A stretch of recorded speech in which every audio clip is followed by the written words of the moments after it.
The Adventure of Tom Sawyer by Mark Twain. Longman Simplified English Series by Monthakan Nernthong. Chapter 3 Joy and Sorrow. Tom stood before Aunt Polly.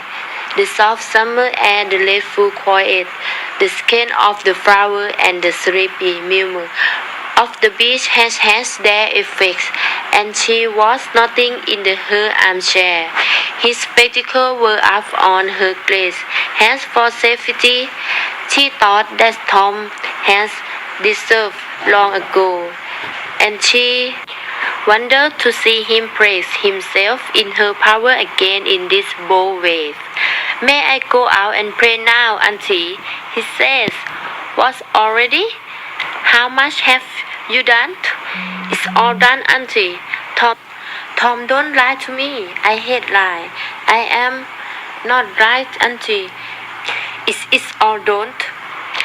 Aunt Polly could hardly believe this, and went out to see for herself. She would have been content to find a quarter of Tom's statement true, when she found the angel fan whitewashed, and not only whitewashed but carefully coated and liquid. She gasped wise astonishment. "Well, I must say you can work when you thrive, Tom, but it's seldom that you do thrive. Well, run along and pray." She was so astonished at Tom's performance that she took him to the cupboard and picked out the finest apple for him. He danced out into the garden and saw seeds. In a moment the air was full in a lump of earth. They flew round his ear, and before Aunt Polly could come to the rescue, 6 or 7 had hit him, and Tom was over the fence and gone. There was gas, but generally he was too short of time to make use of it. He was satisfied since he had punished Sis for calling attention to the black trees and getting him into trouble. As he was passing the house where Jeff Thatcher lived, he saw a new girl in the garden. She was lovely little blue-eyed, ankle white to long tail of yellow hair.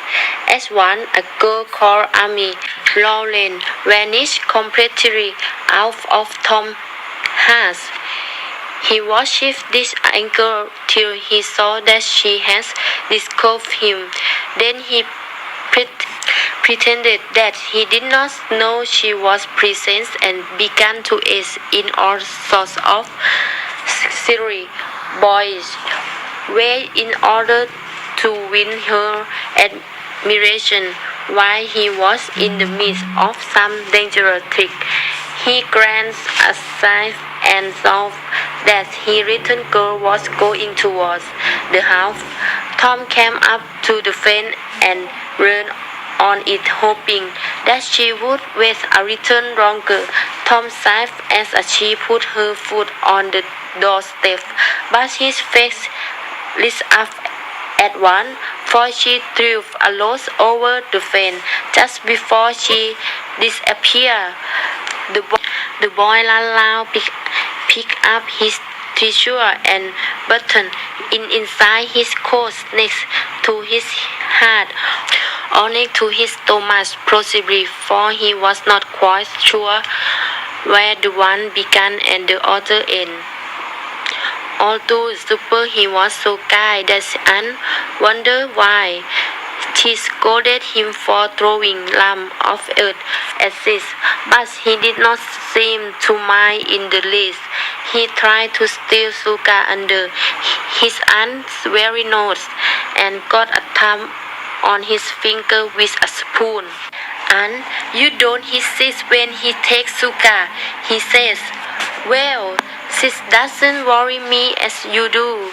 You would be always stealing sugar if I did not watch you." Sis smiled in a self-satisfied way, and when he already went into the kitchen, he reached for the sugar basin, but his fingers slipped and his basin dropped and broke. Now it was Tom's turn to smile, but he controlled his tongue and kept silent. He said to himself that he would not say a word, even his aunt came in but would sit perfectly still till she asked who has broken the basins. Then he would tell, and it would be delightful to see that model boy get a good beating. He was so wild with joy that he could hardly keep still when they already come back and stood above the broken piece. Looking angrily over his spectacle, he says to himself, "Now she is going to his sis." Her palm was upright to strike again when Tom cried out, "Hi, why are you hitting me? Sis broke it." Aunt Polly paused, and Tom looked at her, hearing pity. But when she has recovered from her surprise, she only says, "Well, I'm sure you deserve it. No doubt you were in some mischief while I was in the kitchen." Then her conscience pricked her, and she longed to say something kind and loving, but she judged that this would be taken as confession that she has been in the wrong, and discipline forbade that. So she kept silent and went about her housework with a troubled heart. Tom sat gloomy in a corner and nursed his sorrow. He knew through tearful eyes that she glanced tenderly at him now and again, asked for giving, but he refused to take and notice. He imagined himself lying on his bed and his aunt bending over him, begging for one little forgiving word, but he would turn his face to the wall and die without saying that word. How would she feel then?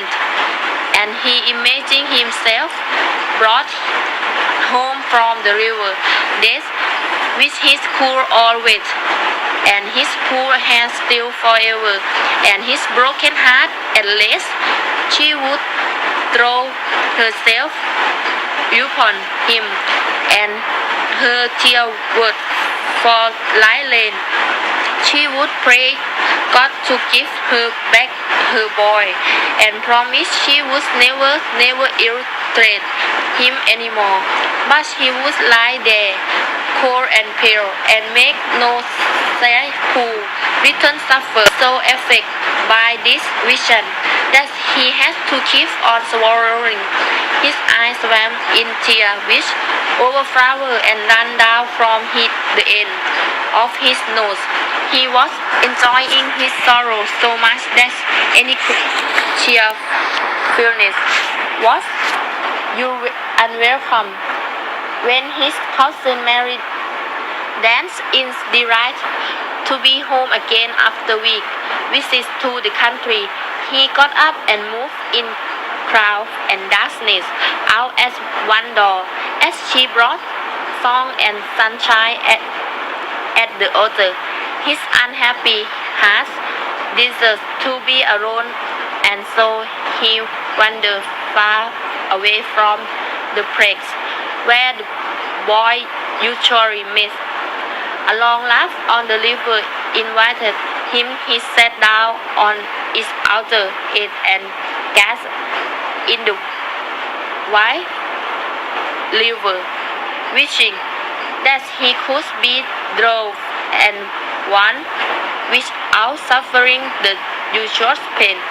Not long after, as Tom was undressing for bed, sis wake up. He said nothing. He knew from the expression on Tom's face that it would be unwise to ask him any question. Tom got into bed without saying his prayer, and Sis made a note of this best behavior.